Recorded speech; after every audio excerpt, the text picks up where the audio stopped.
El conflicto de los siglos. Capítulo 12. La Reforma en Francia. A la protesta de Spira y a la Confesión de Augsburgo, que marcaron el triunfo de la Reforma en Alemania, siguieron años de conflicto y oscuridad. El protestantismo, debilitado por las divisiones sembradas entre los que lo sostenían y atacado por enemigos poderosos, parecía destinado a ser totalmente destruido. Millares sellaron su testimonio con su sangre. Estalló la guerra civil. La causa protestante fue traicionada por uno de sus principales adherentes. Los más nobles de los príncipes reformados cayeron en manos del emperador y fueron llevados cautivos de pueblo en pueblo. Pero en el momento de su aparente triunfo, el monarca fue castigado por la derrota. Vio que la presa se le escapaba de las manos y al fin tuvo que conceder tolerancia a las doctrinas cuyo aniquilamiento constituyera el gran anhelo de su vida. Había comprometido su reino, sus tesoros y hasta su misma vida en la persecución de la herejía, y ahora veía sus tropas diezmadas, agotados sus tesoros, sus muchos reinos amenazados por las revueltas, y entre tanto seguía cundiendo por todas partes la fe que en vano se había esforzado en suprimir. Carlos V estaba combatiendo contra un poder omnipotente. Dios había dicho, haya luz, pero el emperador había procurado impedir que se desvaneciesen las tinieblas. Sus propósitos fallaron, y en prematura vejez, sintiéndose agotado por tan larga lucha, abdicó el trono y se encerró en un claustro. En Suiza, lo mismo que en Alemania, vinieron días tenebrosos para la Reforma. Mientras que muchos cantores aceptaban la fe reformada, otros se aferraban ciega y obstinadamente al credo de Roma. Las persecuciones dirigidas contra los que aceptaban la verdad provocaron finalmente una guerra civil. Zwinglio y muchos de los que se habían unido con él en la Reforma sucumbieron en el sangriento campo de Kappel. Ecolampadio, abrumado por estos terribles desastres, murió poco después. Roma parecía triunfar y recuperar en muchos lugares lo que había perdido, pero aquel cuyos consejos son desde el siglo y hasta el siglo no había abandonado la causa de su pueblo. Su mano le iba a dar libertad. Había levantado en otros países obreros que impulsasen la reforma. En Francia, mucho antes que el nombre de Lutero fuese conocido como el de un reformador, había empezado a amanecer. Uno de los primeros en recibir la luz fue el anciano Lefebvre, hombre de extensos conocimientos, catedrático de la Universidad de París y sincero y fiel partidario del Papa. En las investigaciones que hizo en la literatura antigua, se despertó su atención por la Biblia e introdujo el estudio de ella entre sus estudiantes. Lefebvre era entusiasta adorador de los santos y se había consagrado a preparar una historia de estos y de los mártires como la dan las leyendas de la Iglesia. Era esta una obra magna que requería mucho trabajo, pero ya estaba muy adelantado en ella cuando decidió estudiar la Biblia, con el propósito de obtener de ella datos para su libro. En el sagrado libro halló santos, es verdad, pero no como los que figuraban en el calendario romano. Un raudal de luz divina penetró en su mente. Perplejo y disgustado, abandonó el trabajo que se había impuesto y se consagró a la palabra de Dios. Pronto comenzó a enseñar las preciosas verdades que encontraba en ella.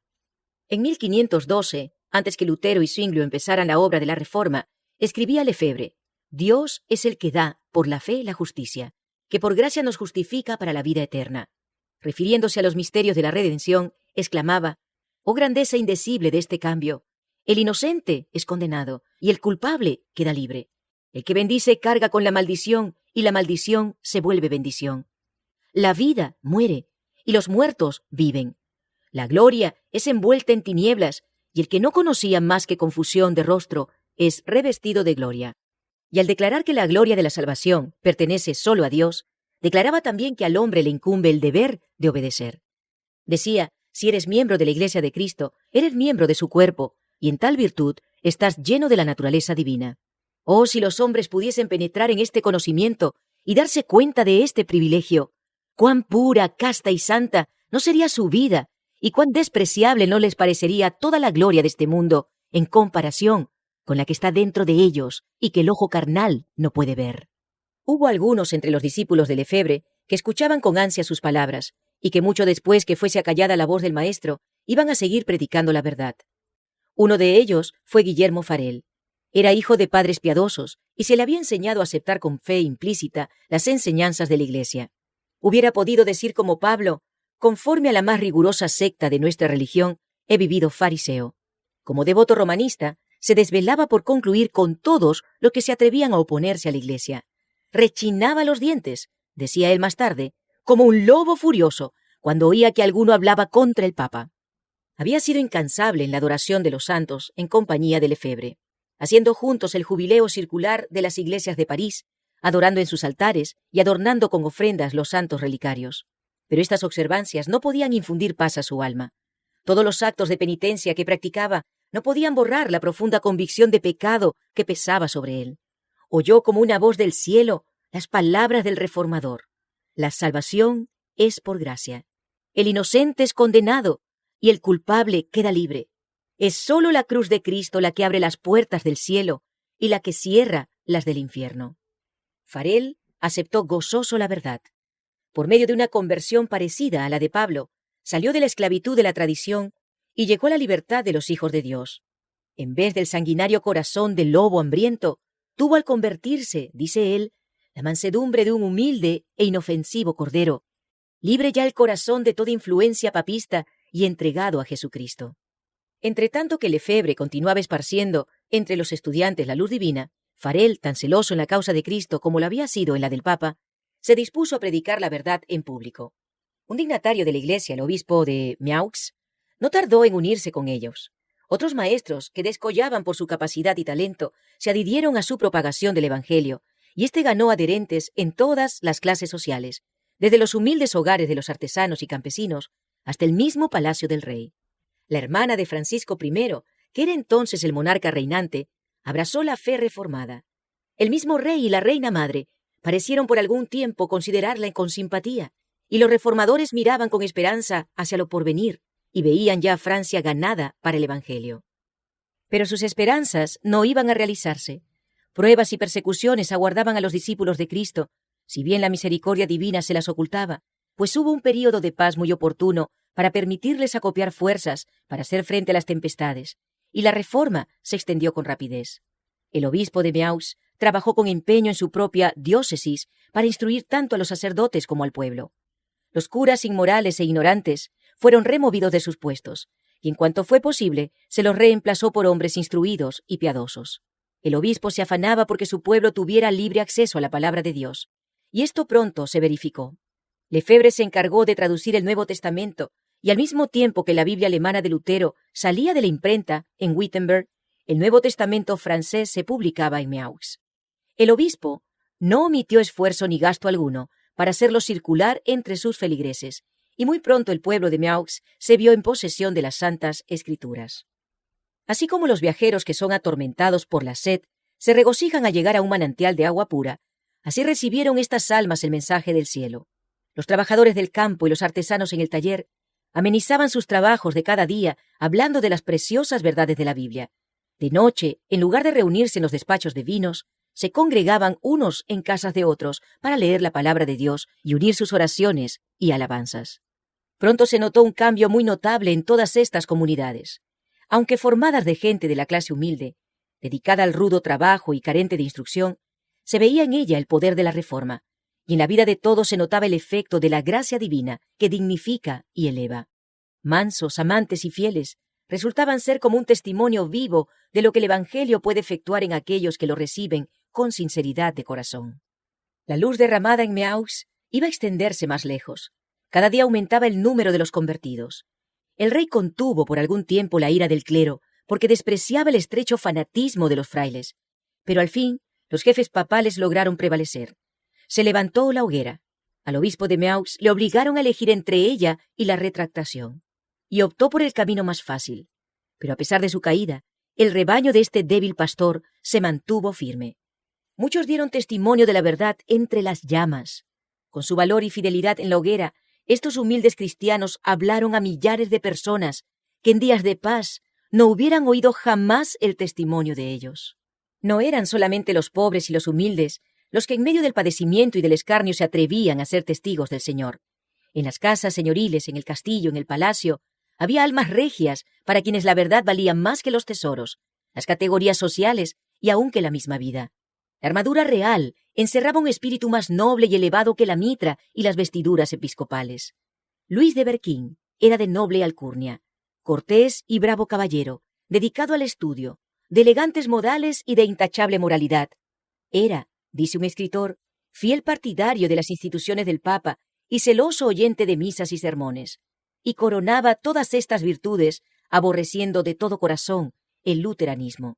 Empero, como a otros muchos, la providencia le condujo a la Biblia, y quedó maravillado de hallar en ella no las doctrinas de Roma, sino las doctrinas de Lutero. Desde entonces se entregó con entera devoción a la causa del Evangelio.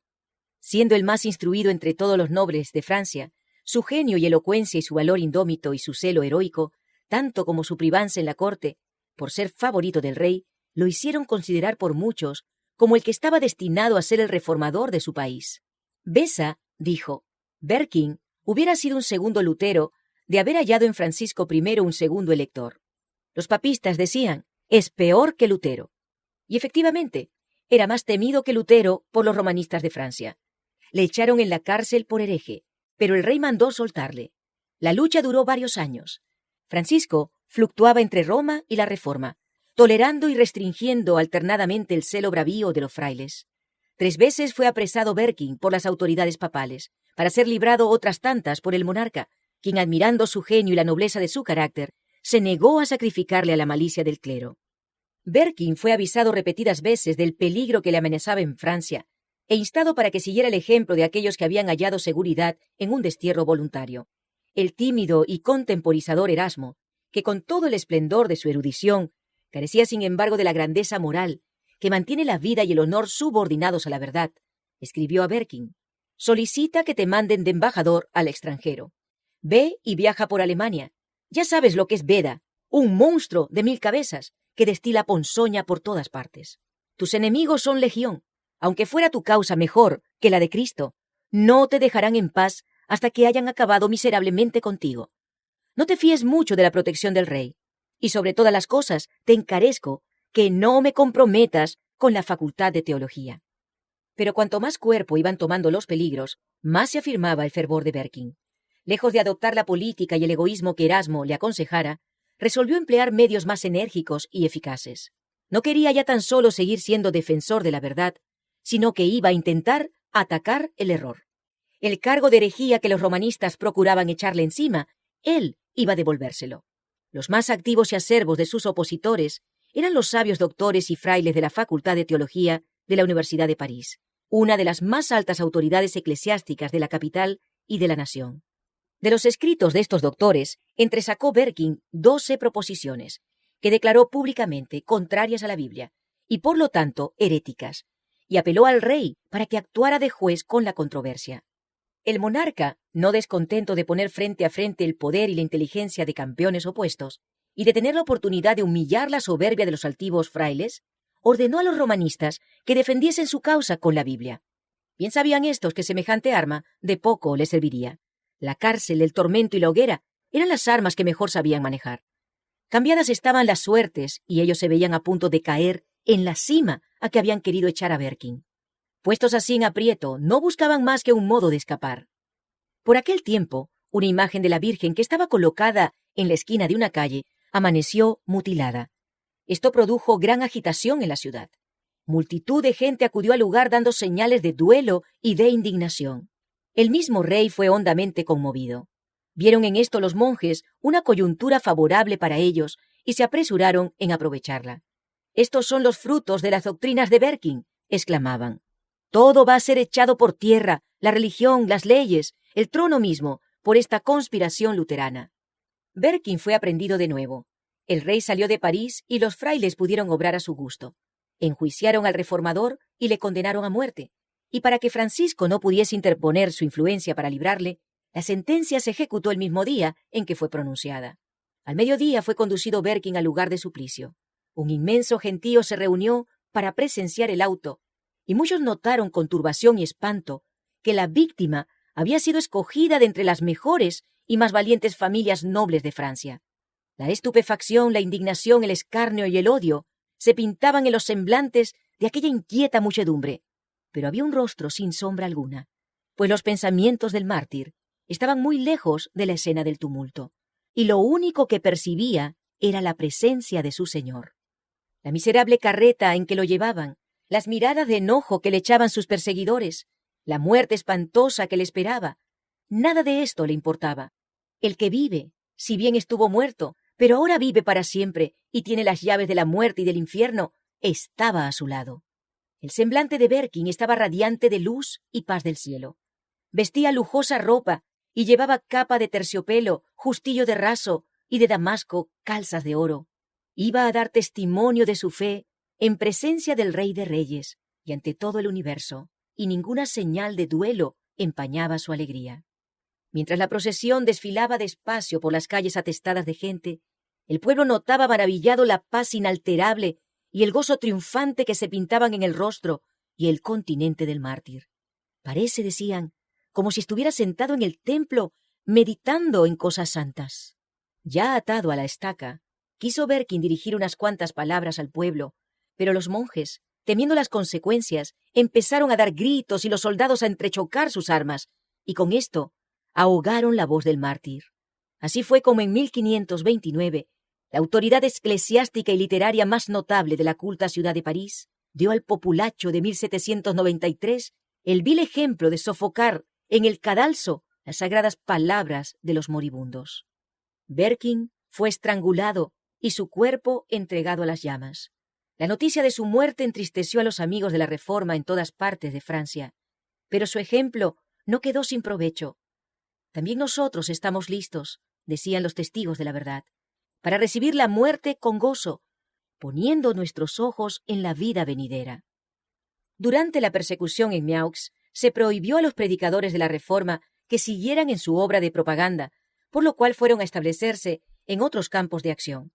Lefebvre, al cabo de algún tiempo, se dirigió a Alemania, y Farel volvió a su pueblo natal en el este de Francia, para esparcir la luz en la tierra de su niñez. Ya se había sabido lo que estaba ocurriendo en Meaux, y por consiguiente la verdad que él enseñaba sin temor encontró adeptos. Muy pronto las autoridades le impusieron silencio y le echaron de la ciudad. Ya que no podía trabajar en público, se puso a recorrer los valles y los pueblos, enseñando en casas particulares y en apartados campos, hallando abrigo en los bosques y en las cuevas de las peñas de él conocidos desde que los frecuentara en los años de su infancia. Dios le preparaba para mayores pruebas. Las penas, la persecución y todas las asechanzas del diablo con las que se me amenaza no han escaseado, decía él, y hasta han sido mucho más severas de lo que yo con mis propias fuerzas hubiera podido sobrellevar. Pero Dios es mi Padre. Él me ha suministrado y seguirá suministrándome las fuerzas que necesite. Como en los tiempos apostólicos, la persecución había redundado en bien del adelanto del Evangelio. Expulsados de París y Meaux, los que fueron esparcidos iban por todas partes anunciando la palabra, y de esta manera la verdad se abrió paso en muchas de las remotas provincias de Francia. Dios estaba preparando aún más obreros para extender su causa. En una de las escuelas de París hallábase un joven formal, de ánimo tranquilo, que daba muestras evidentes de poseer una mente poderosa y perspicaz, y que no era menos notable por la pureza de su vida que por su actividad intelectual y su devoción religiosa. Su talento y aplicación hicieron pronto de él un motivo de orgullo para el colegio, y se susurraba entre los estudiantes que Juan Calvino sería un día uno de los más capaces y más ilustres defensores de la Iglesia.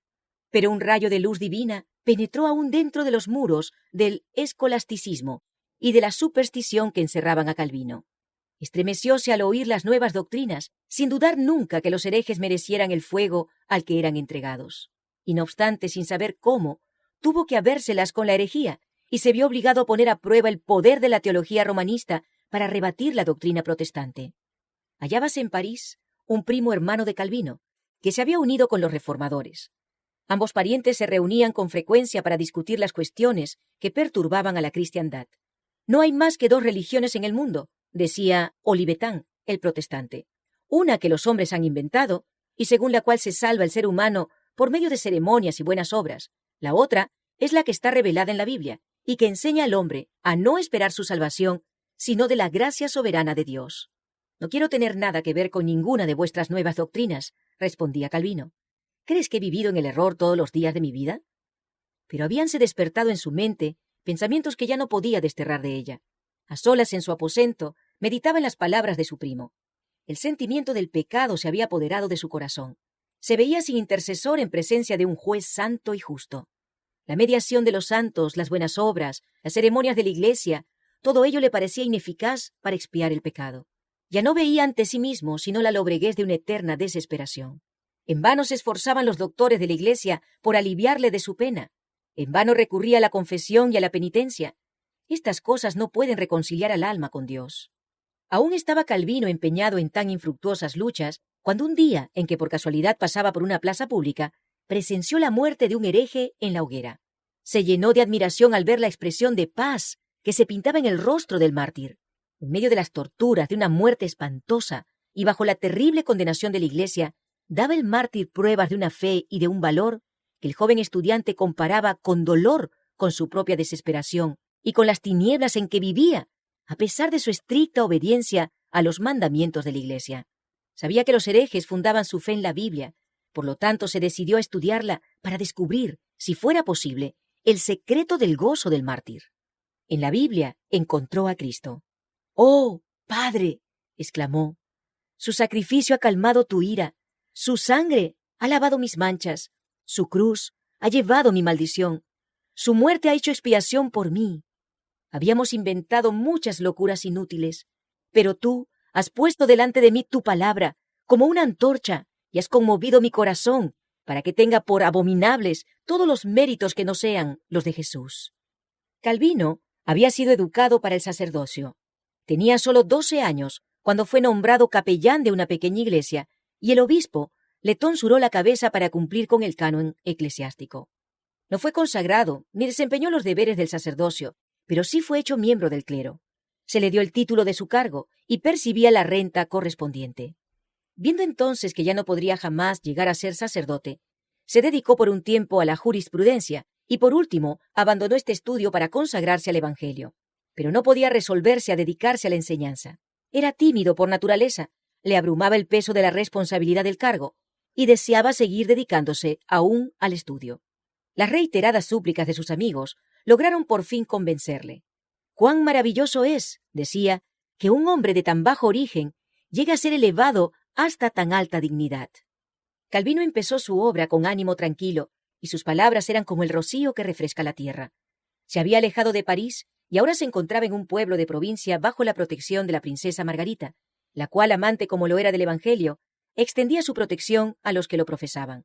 Calvino era joven aún, de continente discreto y humilde. Comenzó su trabajo visitando a los lugareños en sus propias casas. Allí, rodeado de los miembros de la familia, leía la Biblia y exponía las verdades de la salvación. Los que oían el mensaje llevaban las buenas nuevas a otros, y pronto el maestro fue más allá, a otros lugares, predicando en los pueblos y villorrios. Se le abrían las puertas de los castillos y de las chozas, y con su obra colocaba los cimientos de iglesias de donde iban a salir más tarde los valientes testigos de la verdad. A los pocos meses estaba de vuelta en París. Reinaba gran agitación en el círculo de literatos y estudiantes. El estudio de los idiomas antiguos había sido causa de que muchos fijaran su atención en la Biblia, y no pocos, cuyos corazones no habían sido conmovidos por las verdades de aquella, las discutían con interés y aún se atrevían a desafiar a los campeones del romanismo. Calvino, si bien muy capaz para luchar en el campo de la controversia religiosa, tenía que desempeñar una misión más importante que la de aquellos bulliciosos estudiantes. Los ánimos se sentían confundidos y había llegado el momento oportuno de enseñarles la verdad. Entretanto que en las aulas de la universidad repercutían las disputas de los teólogos, Calvino se abría paso de casa en casa, leyendo la Biblia al pueblo y hablándole de Cristo y de éste crucificado. Por la providencia de Dios, París iba a recibir otra invitación para aceptar el Evangelio. El llamamiento de Lefebvre y Farel había sido rechazado, pero nuevamente el mensaje iba a ser oído en aquella gran capital por todas las clases de la sociedad. Llevado por consideraciones políticas, el rey no estaba enteramente al lado de Roma contra la Reforma. Margarita abrigaba aún la esperanza de que el protestantismo triunfaría en Francia. Resolvió que la fe reformada fuera predicada en París. Ordenó durante la ausencia del rey que un ministro protestante predicase en las iglesias de la ciudad. Pero habiéndose opuesto a esto los dignatarios papales, la princesa abrió entonces las puertas del palacio. Dispúsose uno de los salones para que sirviera de capilla, y se dio aviso que cada día, a una hora señalada, se predicaría un sermón, al que podían acudir las personas de toda jerarquía y posición. Muchedumbres asistían a las predicaciones. No solo se llenaba la capilla, sino que las antesalas y los corredores eran invadidos por el gentío. Millares se congregaban diariamente. Nobles, magistrados, abogados, comerciantes y artesanos. El rey, en vez de prohibir estas reuniones, dispuso que 2 de las iglesias de París fuesen afectadas a este servicio. Antes de esto, la ciudad no había sido nunca conmovida de modo semejante por la palabra de Dios. El espíritu de vida que descendía del cielo parecía soplar sobre el pueblo. La templanza, la pureza, el orden y el trabajo iban sustituyendo a la embriaguez, el libertinaje, a la contienda y a la pereza. Pero el clero no descansaba. Como el rey se negase a hacer cesar las predicaciones, apeló entonces al populacho. No perdonó medio alguno para despertar los temores, los prejuicios y el fanatismo de las multitudes ignorantes y supersticiosas. Siguiendo ciegamente a sus falsos maestros, París, como en otro tiempo Jerusalén, no conoció el tiempo de su visitación, ni las cosas que pertenecían a su paz. Durante 2 años fue predicada la palabra de Dios en la capital. Pero si bien muchas personas aceptaban el Evangelio, la mayoría del pueblo lo rechazaba. Francisco había dado pruebas de tolerancia por mera conveniencia personal, y los papistas lograron al fin recuperar su privanza. De nuevo fueron clausuradas las iglesias y se levantó la hoguera. Calvino permanecía aún en París, preparándose por medio del estudio, la oración y la meditación para su trabajo futuro, y seguía derramando luz. Pero al fin se hizo sospechoso. Las autoridades acordaron entregarlo a las llamas. Creyéndose seguro en su retiro, no pensaba en el peligro cuando sus amigos llegaron apresurados a su estancia para darle aviso de que llegaban emisarios para prenderle. En aquel instante se oyó que llamaban con fuerza en el zaguán. No había pues ni un momento que perder. Algunos de sus amigos detuvieron a los emisarios en la puerta, mientras otros le ayudaban a descolgarse por una ventana para huir luego precipitadamente hacia las afueras de la ciudad. Encontrando refugio en la choza de un labriego, amigo de la Reforma, se disfrazó con la ropa de él y, llevando al hombro un azadón, emprendió viaje. Caminando hacia el sur, volvió a hallar refugio en los dominios de Margarita. Allí permaneció varios meses, seguro bajo la protección de amigos poderosos y ocupado como anteriormente en el estudio. Empero su corazón estaba empeñado en evangelizar a Francia y no podía permanecer mucho tiempo inactivo. Tan pronto como escampó la tempestad, buscó nuevo campo de trabajo en Poitiers, donde había una universidad y donde las nuevas ideas habían encontrado aceptación. Personas de todas las clases sociales oían con gusto el Evangelio. No había predicación pública, pero en casa del magistrado principal, en su propio aposento, y a veces en un jardín público, explicaba Calvino las palabras de vida eterna a aquellos que deseaban oírlas. Después de algún tiempo, como creciese el número de oyentes, se pensó que sería más seguro reunirse en las afueras de la ciudad. Se escogió como lugar de culto una cueva que se encontraba en la falda de una profunda quebrada, en un sitio escondido por árboles y rocas sobresalientes. En pequeños grupos y saliendo de la ciudad por diferentes partes, se congregaban allí. En ese retiro se leía y explicaba la Biblia. Allí celebraron por primera vez los protestantes de Francia la Cena del Señor. De esta pequeña iglesia fueron enviados a otros lugares varios fieles evangelistas. Calvino volvió a París. No podía abandonar la esperanza de que Francia, como nación, aceptase la Reforma, pero halló cerradas casi todas las puertas. Predicar el Evangelio era ir directamente a la hoguera, y resolvió finalmente partir para Alemania. Apenas había salido de Francia cuando estalló un movimiento contra los protestantes, que de seguro le hubiera envuelto en la ruina general si se hubiese quedado. Los reformadores franceses, deseosos de ver a su país marchar de consumo con Suiza y Alemania, se propusieron asestar a las supersticiones de Roma un golpe audaz que hiciera levantarse a toda la nación. Con este fin, en una misma noche y en toda Francia, se fijaron carteles que atacaban la misa.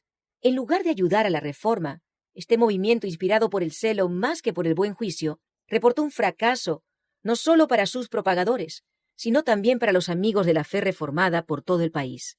Dio a los romanistas lo que tanto había deseado, una coyuntura de la cual sacar partido para pedir que se concluyera por completo con los herejes a quienes tacharon de perturbadores peligrosos para la estabilidad del trono y la paz de la nación. Una mano secreta, la de algún amigo indiscreto o la de algún astuto enemigo, pues nunca quedó aclarado el asunto, fijó uno de los carteles en la puerta de la cámara particular del rey. El monarca se horrorizó. En ese papel se atacaban con acritud supersticiones que por siglos habían sido veneradas.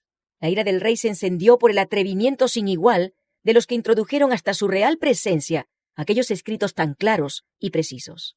En su asombro, quedó el rey por algún tiempo tembloroso y sin articular palabra alguna.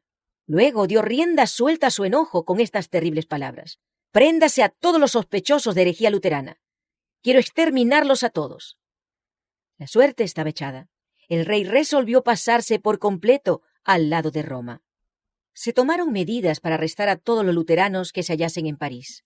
Un pobre artesano adherente a la fe reformada, que tenía por costumbre convocar a los creyentes para que se reuniesen en sus asambleas secretas, fue apresado e, intimidándolo con la amenaza de llevarlo inmediatamente a la hoguera, se le ordenó que condujese a los emisarios papales a la casa de todo protestante que hubiera en la ciudad. Se estremeció de horror al oír la vil proposición que se le hacía, pero al fin, vencido por el temor de las llamas, consintió en convertirse en traidor de sus hermanos. Precedido por la hostia y rodeado de una compañía de sacerdotes, monaguillos, frailes y soldados, Morín, el policía secreto del rey, junto con el traidor, recorrían despacio y sigilosamente las calles de la ciudad. Era aquello una ostensible demostración en honor del Santo Sacramento, en desagravio por el insulto que los protestantes lanzaran contra la misa. Aquel espectáculo, sin embargo, no servía más que para disfrazar los aviesos fines. Al pasar frente a la casa de un luterano, el traidor hacía una señal, pero no pronunciaba palabra alguna. La procesión se detenía. Entraban en la casa, sacaban a la familia y la encadenaban. Y la terrible compañía seguía adelante en busca de nuevas víctimas. No perdonaron casa, grande ni chica, ni los departamentos de la Universidad de París. Morín hizo temblar la ciudad. Era el reinado del terror.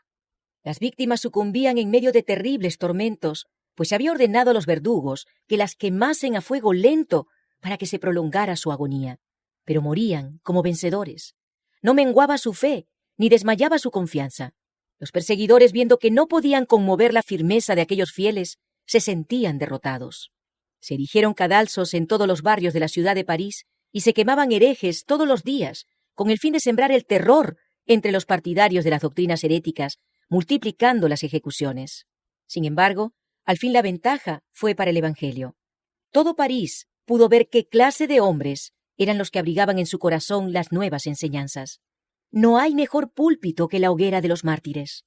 El gozo sereno que iluminaba los rostros de aquellos hombres cuando se les conducía al lugar de la ejecución, su heroísmo cuando eran envueltos por las llamas, su mansedumbre para perdonar las injurias, cambiaba no pocas veces el enojo en lástima, el odio en amor, y hablaba con irresistible elocuencia en pro del Evangelio.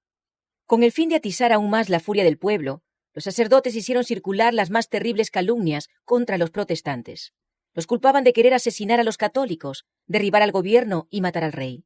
Ni sombra de evidencia podían presentar en apoyo de tales asertos. Sin embargo, resultaron siniestras profecías que iban a tener su cumplimiento, pero en circunstancias diferentes y por muy diversas causas. Las crueldades que los católicos infligieron a los inocentes protestantes acumularon en su contra la debida retribución, y en siglos posteriores se verificó el juicio que habían predicho que sobrevendría sobre el rey, sobre los súbditos y sobre el gobierno.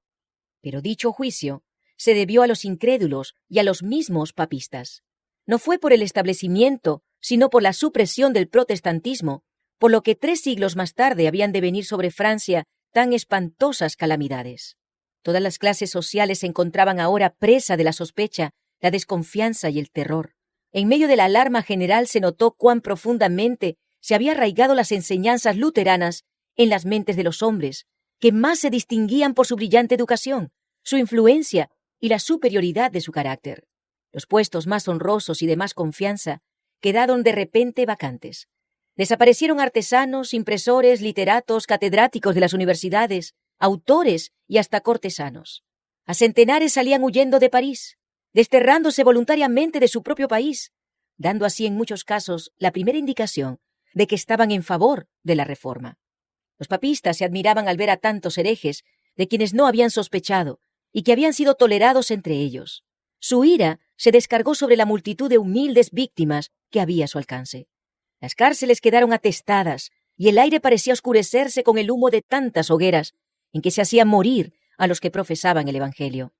Francisco I se vanagloriaba de ser uno de los caudillos del gran movimiento que hizo revivir las letras a principios del siglo XVI. Tenía especial deleite en reunir en su corte a literatos de todos los países.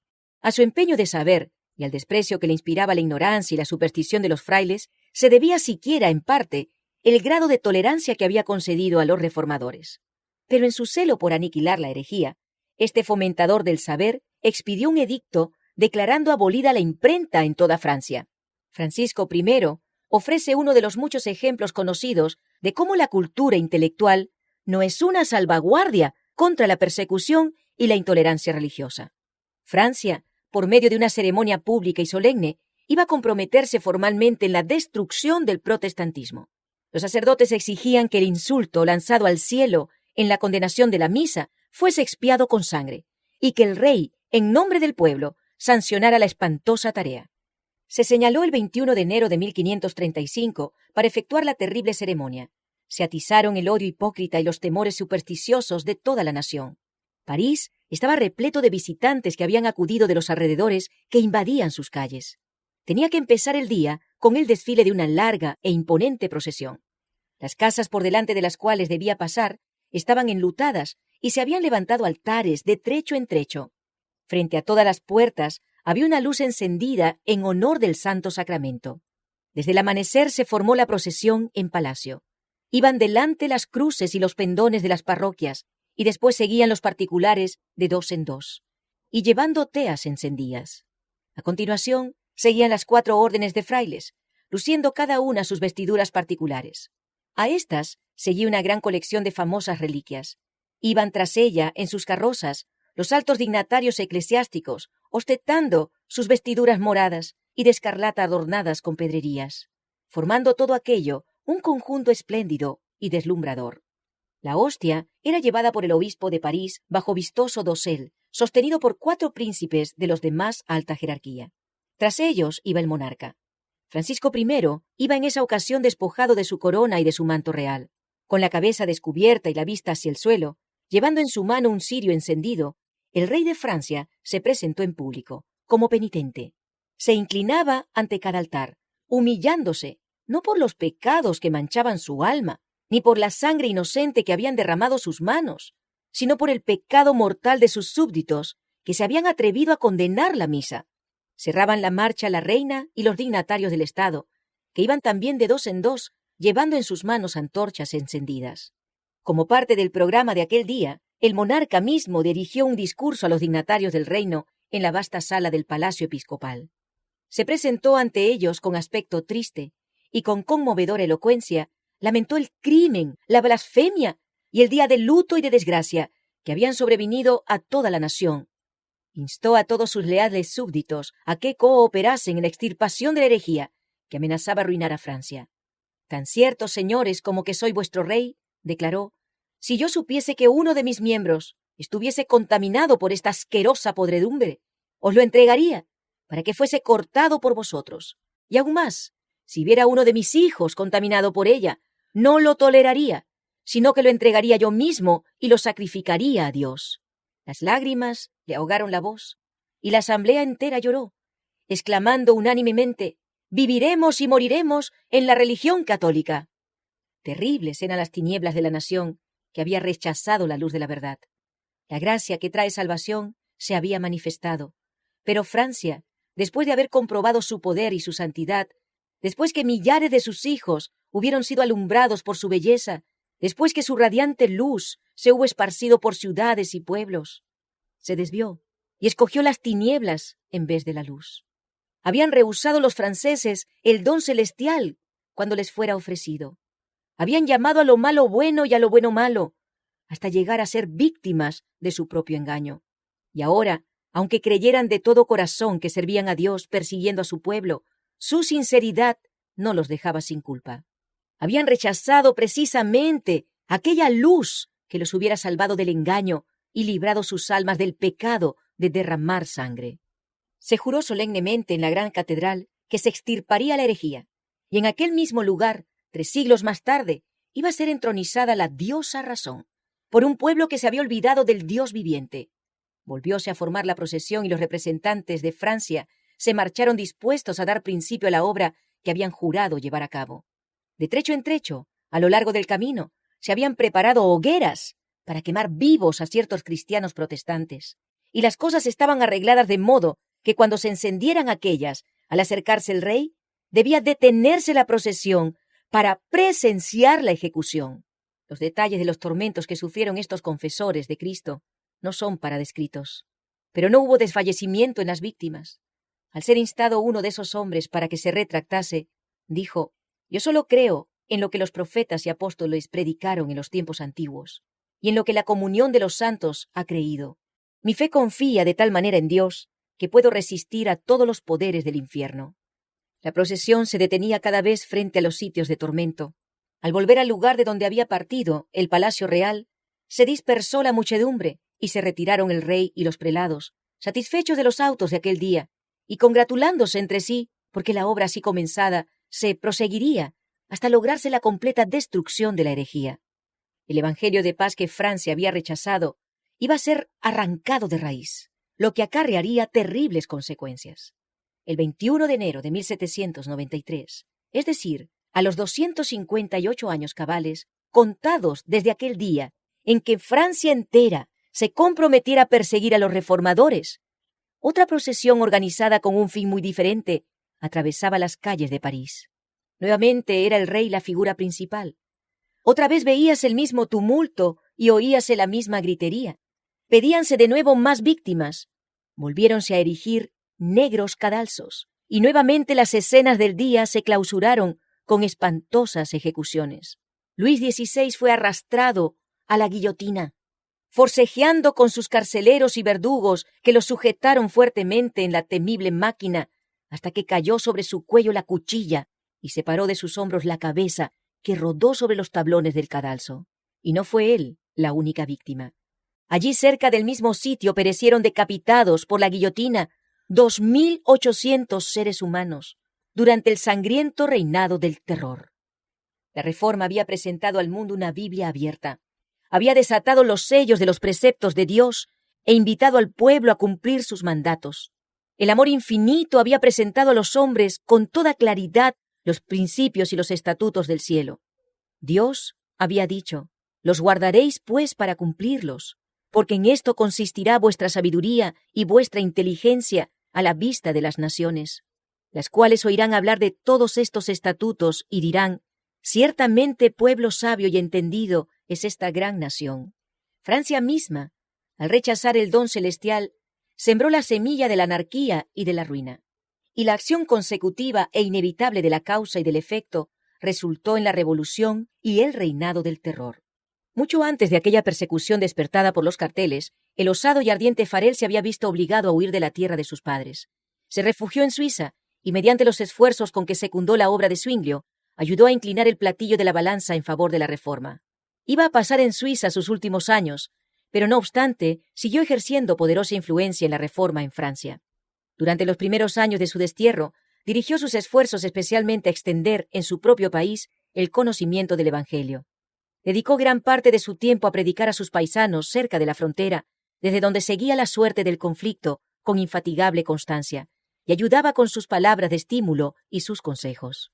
Con el auxilio de otros desterrados, tradujo al francés los escritos del reformador alemán, y estos, y la Biblia, vertida a la misma lengua popular, se imprimieron en grandes cantidades, que fueron vendidas en toda Francia por los colportores. Los tales conseguían estos libros a bajo precio y con el producto de la venta avanzaban más y más en el trabajo.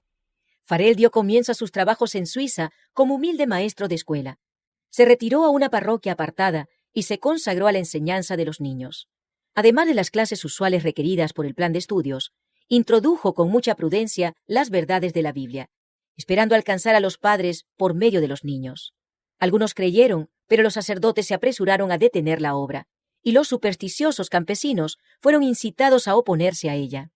«Ese no puede ser el Evangelio de Cristo», decían con insistencia los sacerdotes, «puesto que su predicación no trae paz, sino guerra». Y a semejanza de los primeros discípulos, cuando se le perseguía en una ciudad, se iba para otra. Andaba de aldea en aldea y de pueblo en pueblo, a pie, sufriendo hambre, frío, fatigas, y exponiendo su vida en todas partes. Predicaba en las plazas, en las iglesias y a veces en los púlpitos de las catedrales. En ocasiones se reunía poca gente a oírle. En otras, interrumpían su predicación con burlas y gritería y le echaban abajo del púlpito. Más de una vez cayó en manos de la canalla, que le dio de golpes hasta dejarlo medio muerto. sin embargo, seguía firme en su propósito. Aunque le rechazaban a menudo, volvía a la carga con incansable perseverancia y logró al fin que una tras otra las ciudades que habían sido los baluartes del papismo abrieran sus puertas al Evangelio. Fue aceptada la fe reformada en aquella pequeña parroquia donde había trabajado primero. Las ciudades de Morat y de Neuchâtel renunciaron también a los ritos romanos y quitaron de sus templos las imágenes de idolatría. Farel había deseado mucho plantar en Ginebra el estandarte protestante. Si esta ciudad podía ser ganada a la causa, se convertiría en centro de la reforma para Francia, Suiza e Italia. Para conseguirlo prosiguió su obra hasta que los pueblos y las aldeas de alrededor quedaron conquistados por el Evangelio. Luego entró en Ginebra con un solo compañero, pero no le permitieron que predicara sino 2 sermones. Habiéndose empeñado en vano los sacerdotes en conseguir de las autoridades civiles que le condenaran, lo citaron a un consejo eclesiástico, y allí fueron ellos llevando armas bajo sus sotanas y resueltos a asesinarle. Fuera de la sala, una furiosa turba con palos y espadas se agolpó para estar segura de matarle en caso de que lograse escaparse del consejo. La presencia de los magistrados y de una fuerza armada le salvaron de la muerte. Al día siguiente, muy temprano, lo condujeron con su compañero a la ribera opuesta del lago y los dejaron fuera de peligro. Así terminó su primer esfuerzo para evangelizar a Ginebra. Para la siguiente tentativa, el elegido fue un instrumento menos destacado, un joven de tan humilde apariencia que era tratado con frialdad hasta por los que profesaban ser amigos de la Reforma. ¿Qué podría ser uno como él allí, donde Farel había sido rechazado? ¿Cómo podría un hombre de tan poco valor y tan escasa experiencia resistir la tempestad ante la cual había huido el más fuerte y el más bravo? No por esfuerzo ni con poder, sino por mi espíritu, dice Jehová de los ejércitos. Ha escogido Dios las cosas insensatas del mundo para confundir a los sabios, porque lo insensato de Dios es más sabio que los hombres, y lo débil de Dios es más fuerte que los hombres. Fromento principió su obra como maestro de escuela. Las verdades que inculcaba a los niños en la escuela, ellos las repetían en sus hogares. No tardaron los padres en acudir a escuchar la explicación de la Biblia hasta que la sala de la escuela se llenó de atentos oyentes. Se distribuyeron gratis folletos y Nuevos Testamentos que alcanzaron a muchos que no se atrevían a venir públicamente a oír las nuevas doctrinas. Después de algún tiempo, también este sembrador tuvo que huir, pero las verdades que había propagado quedaron grabadas en la mente del pueblo. La reforma se había establecido e iba a desarrollarse y fortalecerse. Volvieron los predicadores y, merced a sus trabajos, el culto protestante se arraigó finalmente en Ginebra. La ciudad se había declarado ya partidaria de la reforma cuando Calvino, después de varios trabajos y vicisitudes, penetró en ella. Volvía de su última visita a su tierra natal y dirigíase a Basilia, cuando, hallando el camino invadido por las tropas de Carlos V, tuvo que hacer un rodeo y pasar por Ginebra. En esta visita reconoció Farel la mano de Dios. Aunque Ginebra había aceptado ya la fe reformada, quedaba aún una gran obra por hacer. Los hombres se convierten a Dios por individuos y no por comunidades.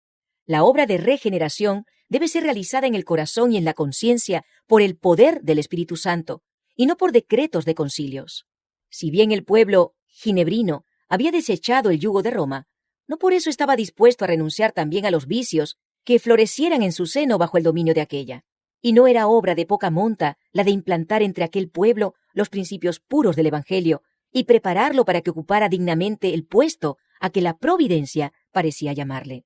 Farel estaba seguro de haber hallado en Calvino a uno que podría unírsele en esta empresa. En el nombre de Dios, rogó al joven evangelista que se quedase allí a trabajar. Calvino retrocedió alarmado. Era tímido y amigo de la paz, y quería evitar el trato con el espíritu atrevido, independiente y hasta violento de los ginebrinos. Por otra parte, su poca salud y su afición al estudio le inclinaban al retraimiento. Creyendo que con su pluma podría servir mejor a la causa de la reforma, deseaba encontrar un sitio tranquilo donde dedicarse al estudio, y desde allí, por medio de la prensa, instruir y edificar a las iglesias. Pero la solemne amonestación de Farel le pareció un llamamiento del cielo, y no se atrevió a oponerse a él. Le pareció, según dijo, como si la mano de Dios se hubiera extendido desde el cielo y le sujetase para detenerle precisamente en aquel lugar que con tanta impaciencia quería dejar. La causa protestante se veía entonces rodeada de grandes peligros.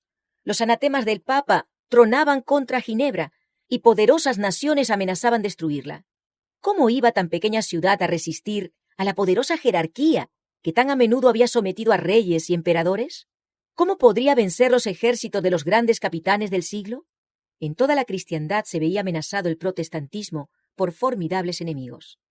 Pasados los primeros triunfos de la Reforma, Roma reunió nuevas fuerzas con la esperanza de acabar con ella. Entonces fue cuando nació la Orden de los Jesuitas, que iba a ser el más cruel, el menos escrupuloso y el más formidable de todos los campeones del papado.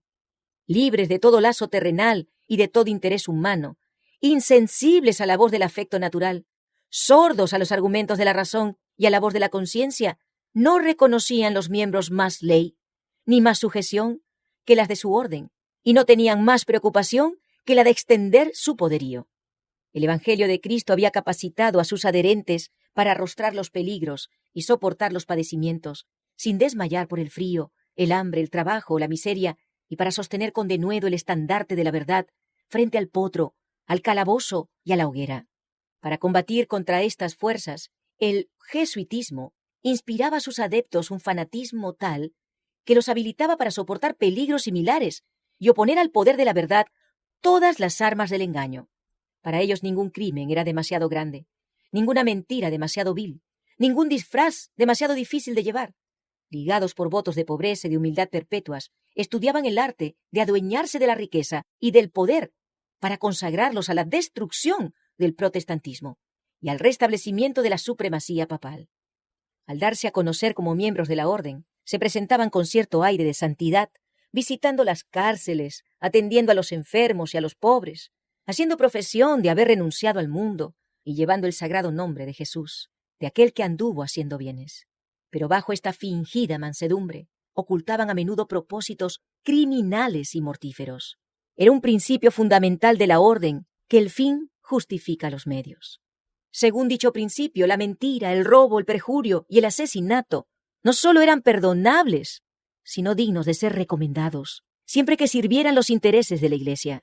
Con muy diversos disfraces se introducían los jesuitas en los puestos del Estado, elevándose hasta la categoría de consejero de los reyes y dirigiendo la política de las naciones.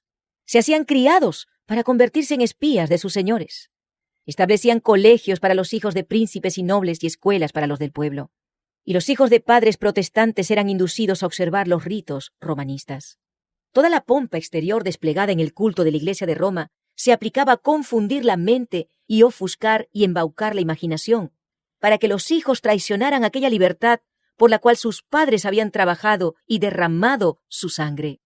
Los jesuitas se esparcieron rápidamente por toda Europa y doquiera iban, lograban reavivar el papismo. Para otorgarles más poder, se expidió una bula que restablecía la Inquisición. No obstante el odio general que inspiraba, aún en los países católicos, el terrible tribunal fue restablecido por los gobernantes obedientes al Papa, y muchas atrocidades demasiado terribles para cometerse a la luz del día volvieron a perpetrarse en los secretos y oscuros calabozos. En muchos países, miles y miles de representantes de la flor y nata de la nación, de los más puros y nobles, de los más inteligentes y cultos, de los pastores más piadosos y abnegados, de los ciudadanos más patriotas e industriosos, de los más brillantes literatos, de los artistas de más talento y de los artesanos más expertos, fueron asesinados o se vieron obligados a huir a otras tierras. Estos eran los medios de que se valía Roma para apagar la luz de la Reforma, para privar de la Biblia a los hombres y restaurar la ignorancia y la superstición de la Edad Media. Empero, debido a la bendición de Dios y al esfuerzo de aquellos nobles hombres que él había suscitado para suceder a Lutero, el protestantismo no fue vencido. Esto no se debió al favor ni a las armas de los príncipes. Los países más pequeños, las naciones más humildes e insignificantes, fueron sus baluartes. La pequeña Ginebra, a la que rodeaban poderosos enemigos que tramaban su destrucción. Holanda, en sus bancos de arena del Mar del Norte, que luchaba contra la tiranía de España, el más grande y el más opulento de los reinos de aquel tiempo. La glacial y estéril Suecia. Esas fueron las que ganaron victorias para la Reforma. Calvino trabajó en Ginebra por cerca de 30 años, primero para establecer una iglesia que se adhiriese a la moralidad de la Biblia, y después para fomentar el movimiento de la Reforma por toda Europa. Su carrera como caudillo público no fue inmaculada, ni sus doctrinas estuvieron exentas de error. Pero así y todo, fue el instrumento que sirvió para dar a conocer verdades especialmente importantes en su época y para mantener los principios del protestantismo, defendiéndolos contra la ola creciente del papismo, así como para instituir en las iglesias reformadas la sencillez y la pureza de vida en lugar de la corrupción y el orgullo fomentados por las enseñanzas del romanismo. De Ginebra salían publicaciones y maestros que esparcían las doctrinas reformadas, y a ella acudían los perseguidos de todas partes en busca de instrucción, de consejo y de aliento. La ciudad de Calvino se convirtió en refugio para los reformadores que en toda la Europa occidental eran objeto de persecución. Huyendo de las tremendas tempestades que siguieron desencadenándose por varios siglos, los fugitivos llegaban a las puertas de Ginebra. Desfallecientes de hambre, heridos, expulsados de sus hogares, separados de los suyos, eran recibidos con amor y se les cuidaba con ternura, y hallando allí un hogar, eran una bendición para aquella su ciudad adoptiva, por su talento, su sabiduría y su piedad. Muchos de los que se refugiaron allí regresaron a sus propias tierras para combatir la tiranía de Roma. Juan Knox, el valiente reformador de Escocia, no pocos de los puritanos ingleses, los protestantes de Holanda y de España, y los hugonotes de Francia, llevaron de Ginebra la antorcha de la verdad con que desvanecer las tinieblas en sus propios países.